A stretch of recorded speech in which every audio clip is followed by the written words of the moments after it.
Já foi traído por alguém da própria família? Irmãos, tios, primos. O seu chão abre uma cratera. Todas aquelas pessoas que foram colocadas ali para te proteger, na realidade só querem o seu mal. Muitos e muitos anos depois, José se torna governador do Egito. Se ele fosse o pior, mais detestável de todos os governantes, a ciência justificaria. Você pegaria psicólogos, psiquiatras, terapeutas aqui dizendo: olha, mas há justificação para José ser assim. A vida fez com que José se tornasse uma pessoa cruel. A vida fez com que José odiasse os seres humanos. A vida fez com que ele odiasse o povo dele. Então, quando ele assumiu o poder, ele apenas reproduziu tudo aquilo que ele aprendeu. Não é o que nós falamos para as pessoas? Fulano está reproduzindo o que ela aprendeu. Fulano é um mau pai, porque o pai dele não foi um exemplo. Fulano é uma filha ruim, porque a mãe dela não deu exemplo. Ela é uma má mãe, porque ela não teve com quem aprender. A ciência justificaria a maldade de José. Vamos voltar um pouquinho. José é levado agora para o Egito. E Egito na Bíblia sempre é lugar ruim, lugar de maldição. Ele é comprado por um senhor muito importante, um general de guerra de Faraó, chamado Potifar. Ele trabalha como escravo, de filho de um homem muito poderoso e rico, a escravo. José poderia tentar suicídio, se matar, poderia se revoltar, mas ele não faz isso. Eu não sei se nesse momento ele já conseguiu perdoar os seus irmãos, mas José aprendeu uma coisa na vida: ele não olha para trás, ele olha para frente. Enquanto você olha para trás, você está amarrado ao seu passado, você não consegue evoluir. José para de olhar para trás e olha para o alvo. E ele olha tanto para o alvo que ele não consegue se corromper. Ele agora é levantado como o capataz, aquele que cuida de todos os bens e de todas as propriedades de Potifar. Diz a palavra de Deus que tudo lhe foi colocado às mãos, exceto a própria esposa do seu chefe. Mas assim como Deus não desiste de você, Satanás também não. E a esposa de Potifar começa a andar pela casa e olhando José, moreno, alto, trabalhador, então ele devia ter um corpo atlético. E ela devia olhar para Potifar e falar: poxa, Potifar é tão rico. Qual a qualidade de Potifar? Ele é rico. Mas o que ele mais tem? Não tem nada. Aí ela olhava para José e: olha, José, ele é tão sensual, sarado, moreno. Quero José. E deixa eu te dizer uma coisa: José poderia ter ficado com essa mulher. Se ele tivesse ficado com esse prato de lentilhas maravilhoso, ele teria tudo de Potifar e ainda a esposa de Potifar. Eles poderiam tramar a morte de Potifar e José assumiria tudo. Ele ficaria como um grande rico no Egito. Mas José não estava disposto a negociar nenhum dos seus princípios. Por mais normais que eles parecessem, porque afinal de contas todo mundo dá uma puladinha, José não é todo mundo. José não olha como o mundo olha, ele olha para o alvo. Ele tem a mente no céu. E ele diz não. E diz a palavra de Deus que José, quando diz não, ele corre, ele foge. Porque a Bíblia é muito clara ao dizer sobre o mal. Ela não diz para você fugir do mal, Porque ninguém consegue fugir do mal. A Bíblia diz para você fugir da aparência do mal. Diante de algo que é provavelmente mal, fuja. Porque diante no mal, completamente você cai. É por isso que o Salmo 23, que nós lemos, diz: mas do mal, livrai-nos. Porque nós não temos condições de nos libertar dele. Nós vamos até a aparência. Parece mal, opa, fui embora. José fugiu e por isso ele colheu as consequências. Mas você pode perguntar: pastor, ele fez o que Deus mandou e a vida dele virou uma desgraça. Ele foi fiel a Deus e a vida virou uma desgraça. Potifar aparece. Aquela mulher, filha de Satanás com pombagira, vira e fala: Potifar, fui atacada. Eu estava aqui inocente, sentado na sala, vendo, eu não sei qual é o nome de nenhuma novela, Chiquititas. Porque eu sou muito inocente, então as novelas precisam de carrossel. As novelas precisam ser infantis para mim, Potifar, porque eu sou muito pura. E José veio e tentou me... Potifar, não consigo nem falar. Mas posso dizer uma coisa? Potifar não acredita nela, não. Potifar sabia quem era ela. Porque um crime desse, a pessoa seria morta imediatamente. E José não foi morto. Isso significa que Potifar olhou para a esposa e falou assim: tu, pura, em que encarnação, mulher? Mas ele também precisava defender a sua honra.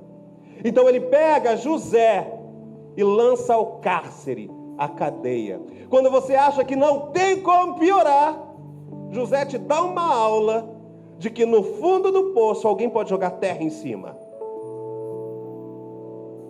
Eu acho que José, meio que, se ele fosse um esportista, ele andava de skate. Porque quem anda de skate cai toda hora.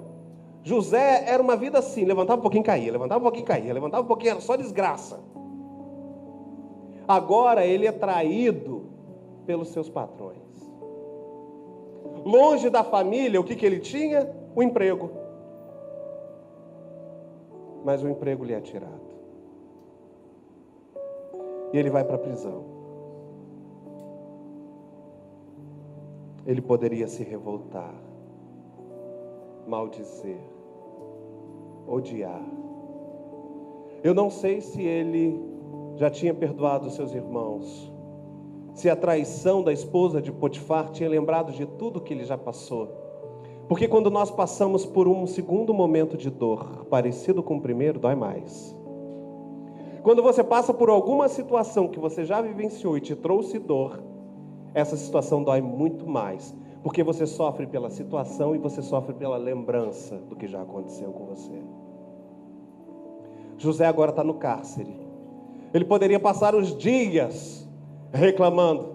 Mas diz a palavra de Deus que ele falou: já que eu estou aqui, isso aqui está uma bagunça. Vamos ajudar aí. Você aí, limpa essa parte aqui, eu vou pegar aqui. Nada de rebelião, nada de tacar fogo no colchão, porque depois é a gente que vai dormir no chão mesmo. Então vamos lá. E o carcereiro, o dono, aquele que era o comandante da prisão, fala assim: ah, mas esse cara aqui, ele não precisava fazer isso. Ele está fazendo. Há algo estranho e diferente nele. E José começa a comandar a prisão. Ele via quem entrava e quem saía. Num belo dia, o copeiro e o padeiro do rei são presos. Vão parar na cela de José. E eles têm um sonho.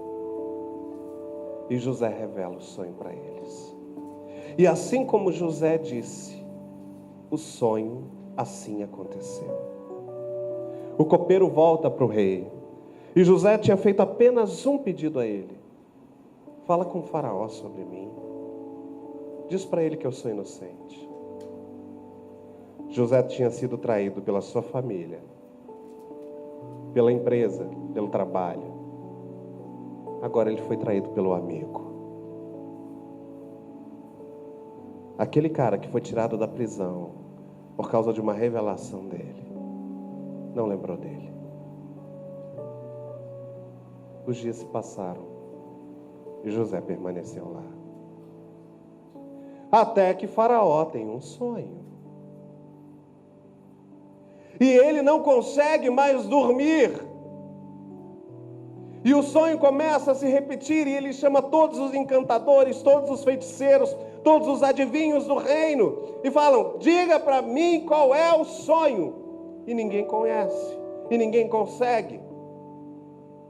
Nesse momento, depois de 2 anos, o copeiro vira para Faraó e fala assim: olha, quando eu estava na prisão, que o senhor me mandou lá, lembra que o senhor me mandou para a prisão? Pois é, mandou.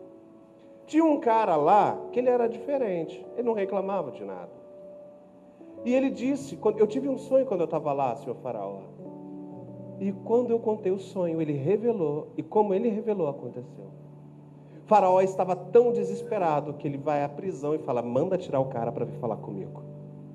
Diz a palavra de Deus que eles cortam o cabelo de José, fazem a barba de José, dão um banho em José, trocam as roupas de José. Você pensa comigo, como que devia ser a situação dele lá na cadeia? Ele não era bem tratado, apesar de estar no centro da vontade de Deus. Num primeiro momento, quando José era adolescente, jovem, os irmãos dele arrancaram as suas roupas, as suas túnicas. Ele começa a usar trapos.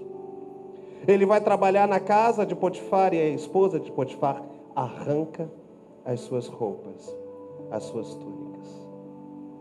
E eu falei que roupa e túnica é proteção, é cuidado, é zelo, é cobertura. Por 2 vezes na vida, ele foi retirado. Agora ele está na cadeia. Mandam chamar ele. A primeira coisa que faz é colocar uma roupinha nele. Deus está começando a restaurar. Ele chega diante de Faraó. Faraó conta o sonho. E ele revela, Faraó teve um sonho muito estranho.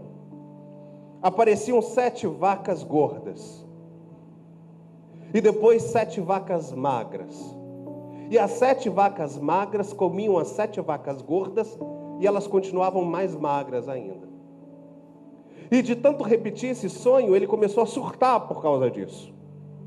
E num belo dia ele tem mais um sonho. Que brotam 7 espigas de milho lindas. E nascem mais 7 espigas de milho. E essas 7 espigas de milho comem as outras espigas de milho. Eu não sei como é que é uma espiga de milho comendo a outra. Mas essas espigas mirradinhas, sem nenhum tipo de semente, comem as espigas formosas. E elas não ficam melhores com isso. Faraó conta para José. José vira para ele e fala: nossa, tão claro isso. Tão simples. O Faraó diz: o quê? Então você sabe adivinhar sonhos? Ele falou: eu não. Deus. Deus conhece tudo sobre sonhos.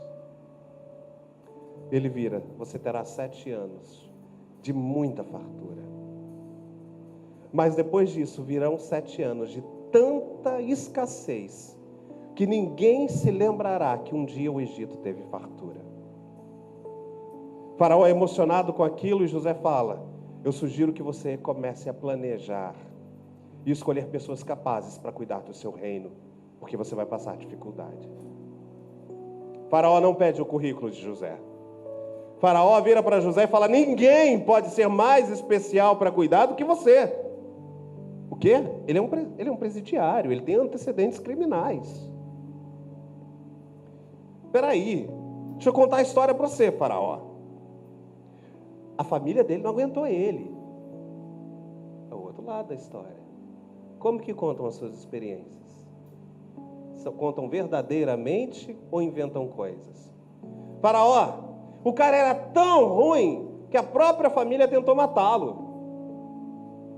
Faraó, ele foi vendido pelos próprios irmãos. Ninguém faz isso se não for uma bela de uma praga. Ele arrumou emprego na casa de Potifar.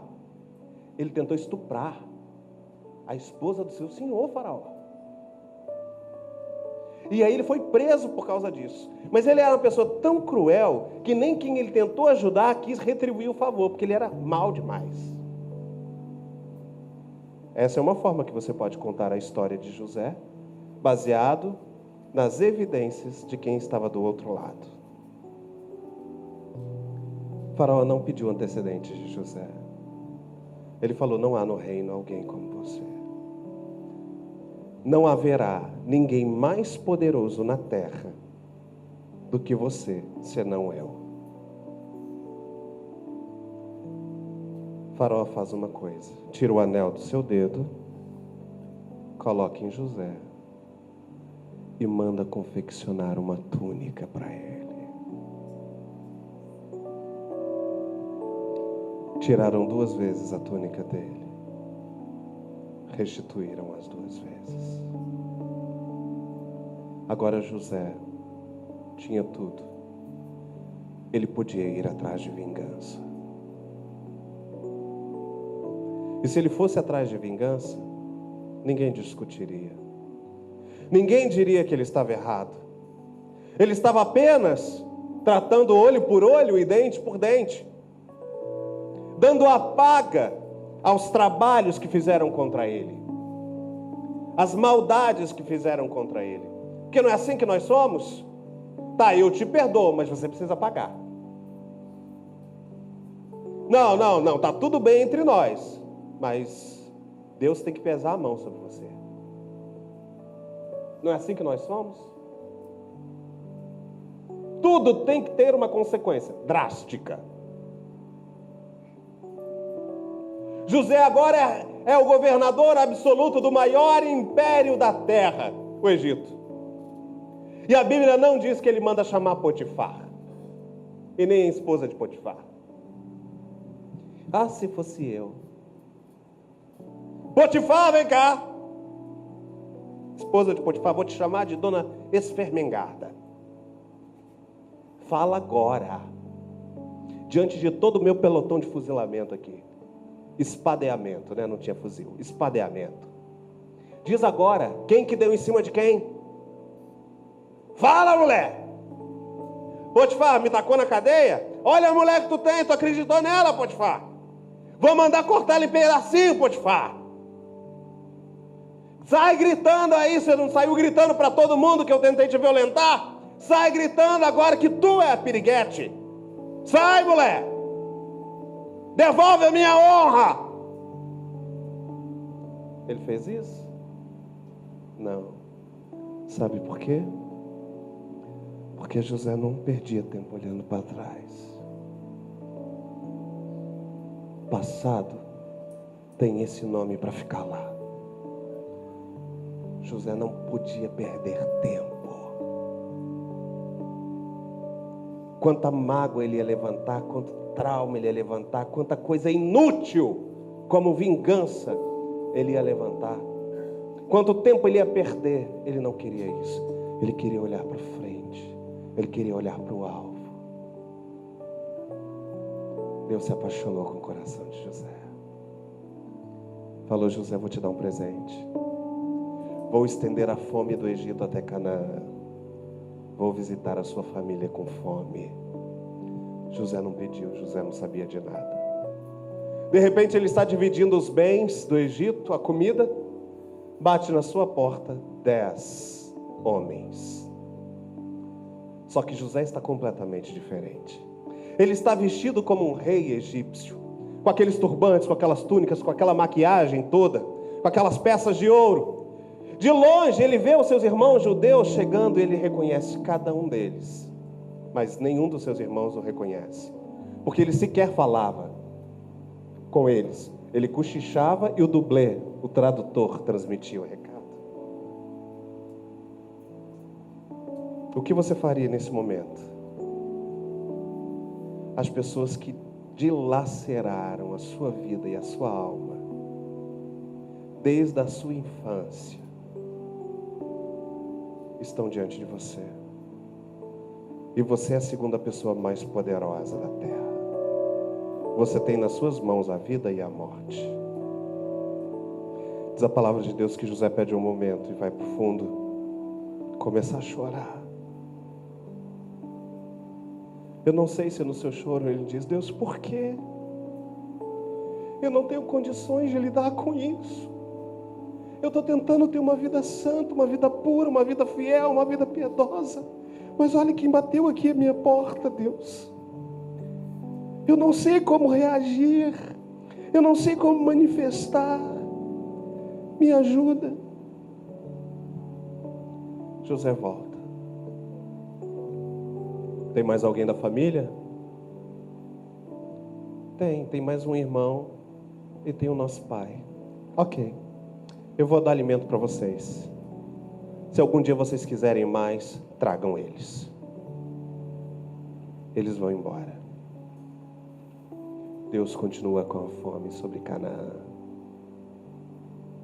Eles precisam voltar ao Egito.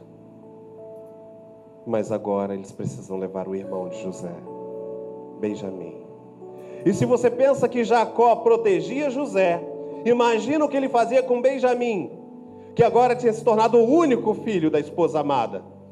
Jacó tinha aquela coisa: um dia eu deixei José sair de casa, ele nunca mais voltou. Benjamim, eu amarro com uma corrente no meu pé.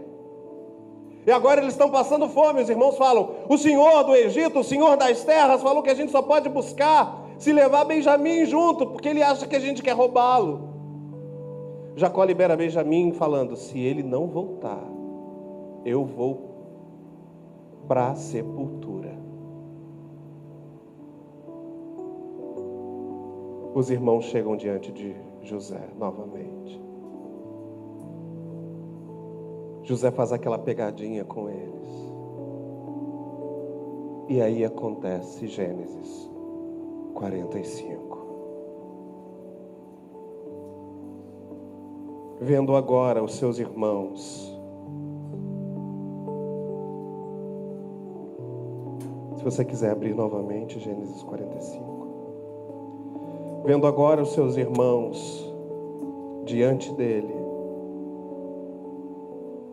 toda a sua família reunida, José não pôde se conter diante de todos que estavam e gritou em alta voz: saiam todos daqui e fiquem apenas esses judeus.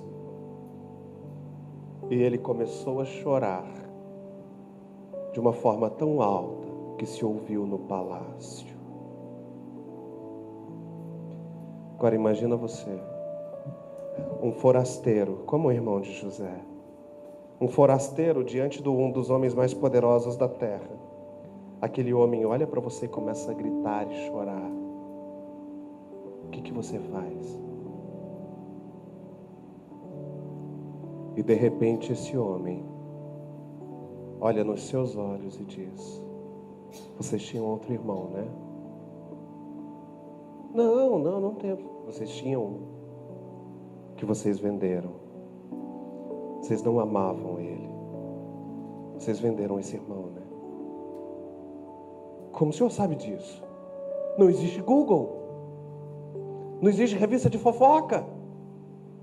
Não tem telefone, não tem WhatsApp. Como o senhor sabe disso?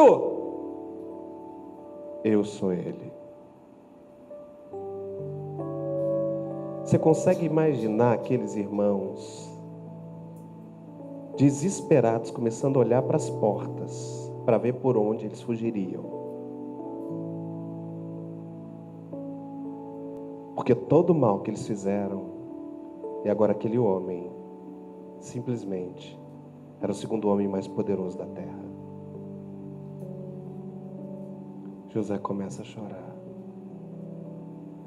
E José dá uma lição na gente, que deixa a gente moído, que vê o quão miserável nós somos, o quão nós precisamos de graça, o quão nós não amamos, o quão nós não perdoamos, o quão nós somos intrigueiros, fofoqueiros, maldizentes, blasfemos, vingadores. José vira para os seus irmãos e fala: não precisam ter medo. Vocês acham que vocês me venderam ao Egito? Tadinhos, não foram vocês, foi o próprio Deus. Mas José, você foi tratado como escravo. Sim. Mas José, você foi traído e abandonado por todos. Sim. Então por que você acha que Deus fez isso com você? Para conservar a vida. O mal que vocês tentaram, Deus transformou em bem. Ele disse aos seus irmãos. A pergunta para nós nessa noite é: você vai olhar para o problema e enxergar o problema como a finalidade em si e dizer: Deus, eu não suporto mais. Deus, eu não aguento mais o que fizeram comigo. Deus, olha, eu estou agarrado, eu estou preso, eu estou dilacerado. Ou você vai se permitir olhar para frente e chegar ao lugar onde Deus sonhou para você virar para as pessoas e dizerem assim: fizeram tanta coisa comigo, né? Pois é, era plano do Senhor, porque Ele queria dominar o meu caráter, Ele queria transformar o meu temperamento, Ele queria domar a minha língua, Ele queria que a vingança não fosse minha, fosse dele, Ele queria que eu aprendesse o perdão, o amor, a benevolência, a graça, a alegria, independente da circunstância. Mas nós não olhamos para frente, nós olhamos para trás. E quanto mais nós olhamos para trás, mais presos, murmuradores nós somos. José, para mim, no Velho Testamento, é o maior exemplo do perdão, da graça, da misericórdia, da segunda chance, do tudo novo de novo. Ele poderia se vingar e ninguém poderia dizer que ele estaria errado. Isso se chama graça, mesmo na lei.